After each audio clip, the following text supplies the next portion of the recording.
Yesus Kristus, kembali dalam seri firman Tuhan saat ini, dan saya akan berbagi dua ayat firman Tuhan dari Amsal 23 ayat yang ke-17 dan ayat yang ke-18. Ayat yang ke-17, janganlah hatimu iri kepada orang-orang berdosa, tetapi takutlah akan Tuhan senantiasa. Saudara diberkati Tuhan, saat saya membaca ayat ini, saya lalu jadi berpikir, yang dimaksud ayat ini adalah orang berdosa yang mana? Karena dalam Roma 3 ayat yang ke-23, kalau tidak salah di sana dicatat, karena semua orang telah berdosa dan telah kehilangan kemuliaan Allah. Kurang lebih seperti itu, saudara. Semua orang telah berbuat dosa. Berarti saya berdosa, saudara berdosa, semua kita berdosa. Lalu yang dimaksud ayat ini yang mana? Karena jangan iri kepada orang yang berdosa. Nah, saudara diberkati Tuhan, akhirnya setelah membaca ayat ini dan saya menjadi mengerti, saya percaya Tuhan yang membuat saya mengerti.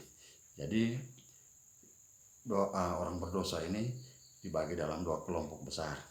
Orang berdosa kelompok pertama adalah orang berdosa yang tahu bahwa tindakan, kelakuan, perbuatannya itu salah, melahirkan dosa, tetapi terus melakukan dan semakin giat melakukan tindakan yang mengakibatkan dosa itu, saudara. Contoh, orang yang bersinah tahu bahwa bersinah itu berdosa, tetapi terus melakukan persinahan. Orang yang pencuri itu tahu bahwa mencuri itu berdosa, tetapi terus melakukan pencurian. Ini orang dalam kategori kelompok berdosa yang pertama. Sementara orang dalam kategori orang berdosa kedua adalah orang yang sadar bahwa bahwa ia berdosa, mengakuinya di hadapan Tuhan, lalu meninggalkan dosa itu.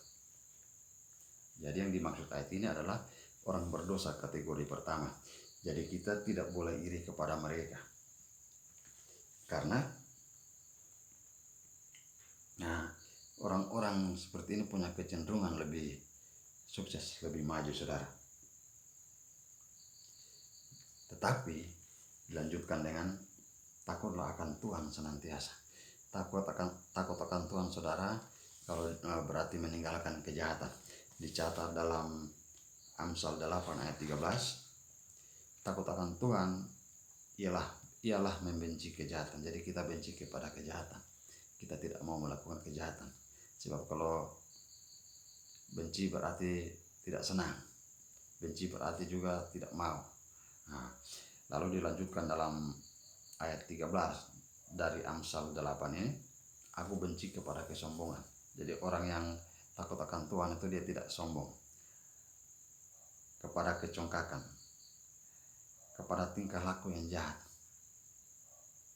dan mulut penuh tipu muslihat. Ini, saudara, orang yang takut akan Tuhan, dia akan menjauh daripada hal ini, saudara. Yang dulu pernah melakukan kejahatan akan meninggalkan kejahatan itu. Yang dulu pernah melakukan tindakan tidak menyenangkan, tipu-tipu, tidak akan melakukannya lagi. Ini orang berdosa kategori kedua, yang sadar akan dosanya, mengakui dan meninggalkannya. Kita dinasihati untuk jangan iri kepada orang berdosa jenis pertama. Saudara diberkati Tuhan, karena masa depan sungguh ada dan harapanmu tidak akan hilang. Ayat yang ke-18, masa depan sungguh ada. Saudara diberkati Tuhan, masa depannya kita Tuhan siapkan. Apa yang saudara harapkan, apa yang saudara inginkan, Tuhan tidak pernah ingkar janji. Tuhan tidak pernah ingkar janji. Semua yang saudara inginkan itu Tuhan sanggup dan pasti akan Tuhan berikan, asalkan kita tetap hidup takut akan Tuhan. Jangan iri dengan orang lain, jangan marah kalau orang-orang yang jahat, orang-orang lain, orang siapapun juga itu punya hidup lebih baik dari kita. Jauhi kejahatan itu, saudara. Yang saudara harapkan itu apa, saudara? Apakah saudara sementara mengharapkan supaya cepat sukses, sementara mengharapkan supaya cepat kaya, sementara mengharapkan supaya menjadi pintar? Saudara, Tuhan bisa memberikan semua itu, tapi Tuhan akan terlebih dahulu mengubah hati kita. Yang ingin cepat kaya, Tuhan akan mengubah hati kita, sehingga selain kita hidup takut akan Tuhan, kita akan hidup menjadi orang tidak boros. Siapa orang kalau boros, dia punya harta mau berapa banyak pun juga dapat ludes. Kalau saudara ingin mengharapkan supaya saudara pintar, dapat ranking di kelas, punya IQ yang luar biasa, punya lulus dengan cum laude, Tuhan bisa kasih. Tetapi Tuhan akan mengubah hatimu menjadi orang yang punya hati yang semakin giat belajar. Saudara akan terus belajar. Saudara akan bertanya kalau tidak tahu. Saudara tidak akan sungkan untuk pokoknya semakin giat belajar.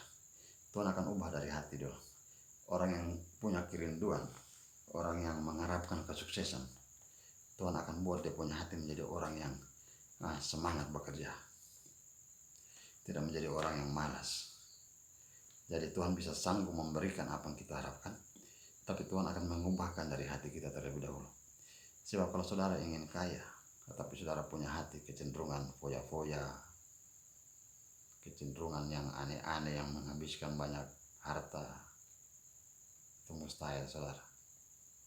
Kalau saudara kepingin pintar tapi saudara malas belajar, kalau saudara ingin pintar tapi hanya tidur saja, saudara ingin sukses tapi saudara pokoknya menjadi orang yang kalau suruh baru kerja, dapat mengamuk baru kerja, mau sukses ke mana?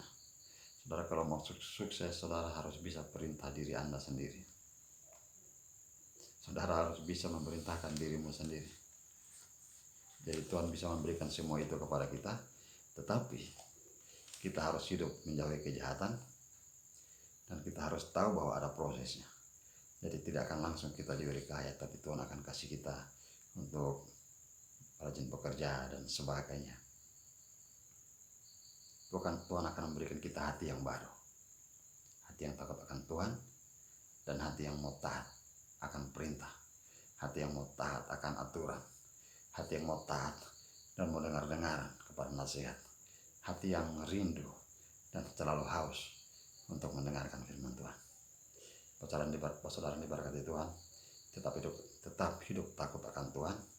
Jangan iri kepada orang jahat, jangan iri kepada orang berdosa. Melakukan apa yang